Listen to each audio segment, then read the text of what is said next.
Hello viewers, welcome my channel. আশা করি আপনারা সবাই ভালো আছেন এবং আমিও ভালো আছি। আমার নাম পরাণ। সো বরাবরের মতন আমি আজও আপনাদের মাঝে আরেকটি নতুন ভিডিও নিয়ে হাজির হয়েছি।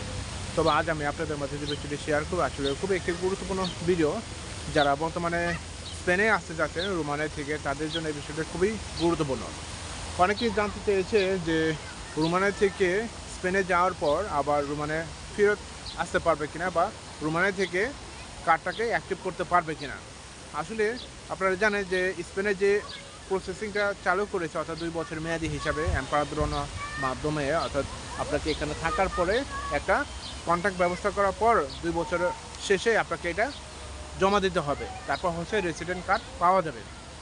কিন্তু এর মধ্যে অনেকে চিন্তা করতেছে যে এমপাদ্রো করার পরে আবার রিটার্ন ব্যাক রোমানিয়াতে যাওয়ার জন্য চেষ্টা চালিয়ে যাচ্ছে, কিন্তু অনেকে চাচ্ছে যে যেহেতু এখানে জবের ক্রাইসিস এবং থাকা খরচ এবং খাওয়ার খরচ রোমানিয়ার তুলনায় অনেকটা বলে মনে করেন।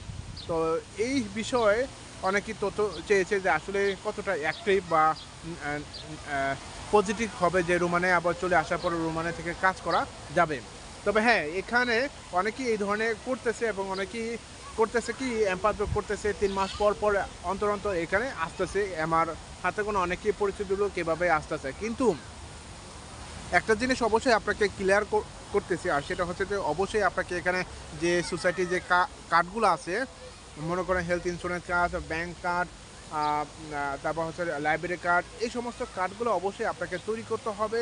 এবং অন্তত হতে পারে আপনি 3 মাসের মাথায় 3 দিনকার জন্য এখানে আসলেন এবং আপনার কাগজটা উঠালেন রেনু হিসাবে, এবং সেই ক্ষেত্রে আপনি 3 দিন যে থাকবেন, এই 3 দিনে আপনার এই সমস্ত কাগজগুলা অ্যাক্টিভ করবেন। হতে পারে বুক সেলে যায় বা লাইব্রেরি থেকে আপনার বই একটা ধার নেবেন, 2 দিনকার জন্য রাখবেন, অথবা একটা ডাক্তার দেখাবেন। এটা এটা হচ্ছে কি আপনার রেকর্ড থাকবে।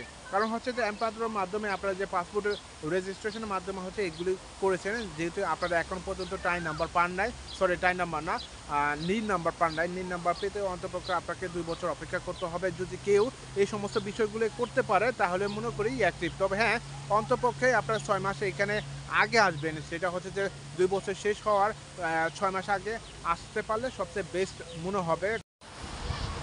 তবে এই কথাটাই বললাম, যদি আপনার কোনো ঘনিষ্ঠ লোক থাকে এবং যে হাউস অ্যাড্রেসটা যাতে কোনো নড়চড় না হয়, অর্থাৎ ক্যান্সেল হওয়ার কোনো আশঙ্কা নাই, তাহলে আপনারা এই ধরনের পদ্ধতি আপনারা কাজ করতে পারেন। আপনার ওখানে থেকে এইটা পরিচালনা করতে পারেন। আপনার কার্ডটা দিয়ে গেলেন, ব্যাংক কার্ডটা দিয়ে গেলেন, এবং সেই ব্যাংক কার্ডটাই তারা ইউজ করলো, আপনার মাঝে মাঝে এখানে আসলেন বা চেক করলেন, এটাও করতে পারেন।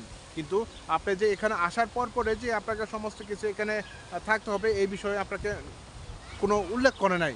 কিন্তু আপনাকে 2 বছর এখানে থাকতে হবে এবং 2 বছর আপনাকে প্রুফ দেখাতে হবে। যখন আপনাকে একটা কন্ট্রাক্ট অ্যারেঞ্জ করার পর আপনার সাবমিট করবেন রেসিডেন্ট কার্ডের জন্য, এই বিষয়টা অবশ্যই লক্ষ্য রাখতে হবে, যাতে আপনাকে ওভাবে প্রুফ দেখাতে হবে, যাতে 2 বছর আমি এখানে থেকেছিলাম, এই হচ্ছে আমার প্রমাণ, এই হচ্ছে আমার ব্যাংক কার্ড, আমি ব্যাংক কার্ড এটা ইউজ করেছি কন্টিনিউভাবে, প্লাস হচ্ছে যে এই হচ্ছে আমার হেলথ কার্ড, আমি যে কোনো সময় ডাক্তারদের দেখিয়েছি, তারপর হচ্ছে লাইব্রেরি কার্ড, এই লাইব্রেরি থেকে বই টই নিয়েছি, বা এগুলো হচ্ছে প্রুফ।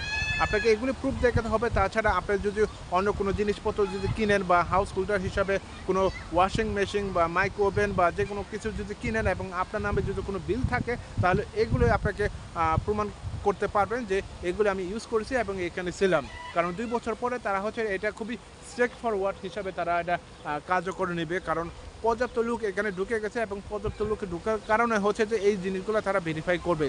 তো ভেরিফাই করার সময় এই জিনিসগুলো অবশ্যই লক্ষ্য রাখবে। আর যেটাই বললাম সেটা হচ্ছে যে আপনার যদি একান্ত কোনো পরিচিত লোক থাকে, তাহলে এই পদ্ধতি আপনি ইউজ করতে পারবেন। সেটা হচ্ছে এমপাদ্রো করার পর আপনার পক্ষান্তরে আপনার 6 মাস অন্তর অন্তর আসলেন, অথবা 1 বছর পর একবারও আসলেন, এটা ডাজেন্ট ম্যাটার, কারণ এখানে আপনাকে থাকতে হবে, এটা কোনো দেখে না। কিন্তু 2 বছর শেষে আপনাকে এই জিনিসগুলো অবশ্যই প্রমাণ দেখাতে হবে, এবং প্রমাণের ক্ষেত্রে ওরকম কোনো বিশ্বস্ত লোকের মাধ্যমে আপনার এই কাগজগুলো বা ডকুমেন্টগুলো হস্তান্তর করবেন, যাতে তারা এগুলি দেখাতে পারে, বা আপনি পরে এগুলি নিয়ে দেখাতে পারেন এই কন্ট্রাক্ট অ্যারেঞ্জ করার পর সাবমিশনের সময়।